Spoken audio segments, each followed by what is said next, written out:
विदेश नीति को लेकर भारत की एक बार फिर से सराहना हो रही है, क्योंकि हिंसा प्रभावित सूडान देश कुछ भारतीय सुरक्षित सऊदी अरब पहुंच गए हैं। सऊदी विदेश मंत्रालय ने एक बयान जारी कर बताया है कि उसने सूडान से अपने और मित्र देशों के कुछ नागरिकों को बाहर निकाला है।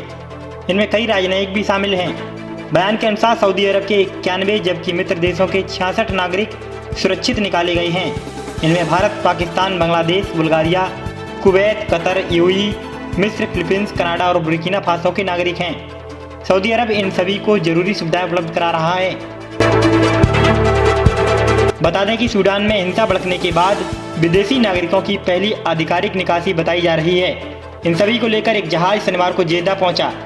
सऊदी अरब ने विदेश मंत्री एस जयशंकर के आग्रह के बाद भारतीय नागरिकों को निकालने में मदद दी है। जयशंकर ने मंगलवार को सऊदी विदेश मंत्री फैसल बिन फरहान अल सौद से बात कर भारतीय नागरिकों को निकासी का आग्रह किया था। इसके बाद यह कार्रवाई हुई है। दरअसल पिछले 4 दिनों से सूडान में संघर्ष जारी है। सूडान के अर्धसैनिक बल रैपिड सपोर्ट फोर्स यानी RSF और वहाँ की सेना आमने सामने है। दोनों पक्ष सूडान की राजधानी खार्तूम के अलग अलग हिस्सों पर नियंत्रण अपना स्थापित कर रहे हैं। यह जंग सूडान की राजधानी खार्तूम से शुरू होकर देश के अलग अलग हिस्सों में फैल चुकी है। इस संघर्ष में अभी तक 270 लोगों के मारे जाने की खबर है। वहीं 2600 से ज़्यादा लोग घायल हो चुके हैं। इसी बीच देशों को अपने नागरिकों को निकालने की अनुमति देने के लिए RSF ने शुक्रवार को घोषणा की कि वे सूडान में सभी हवाई अड्डों को आंशिक रूप से यातायात के लिए फिर से खोलने के लिए तैयार हैं। इसी कड़ी में भारत के कई नागरिक अपने वतन वापस हो पा रहे हैं और यह सिलसिला निकासी का आगे भी जारी रहेगा।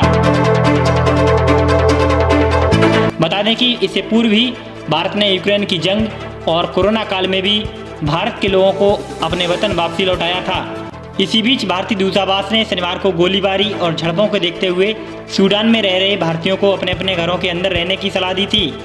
दूतावास ने ट्वीट कर लोगों से अत्यधिक सावधानी बरतने, घर से बाहर न निकलने की अपील भी की थी। इस एडवाइजरी में सूडान जाने वाले भारतीयों से अपील की गई कि वे अपनी यात्रा फिलहाल स्थगित कर दें और अगली सूचना का इंतजार करें।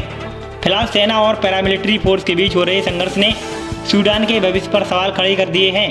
यह जंग कब खत्म होगी, इसका कोई जवाब नहीं। बता दें कि सूडान में भारतीय लोग भी काफ़ी संख्या में रहते हैं। आधिकारिक आंकड़ों के मुताबिक सूडान में रह रहे भारतीयों की संख्या करीब 4000 के आसपास है। ये लोग बिजनेस और नौकरी के सिलसिले में वहाँ गए थे। अब भारत सभी के सकुशल रहने और रखने के प्रयास में है। आप देख रहे थे द दस्तक 24 की रिपोर्ट।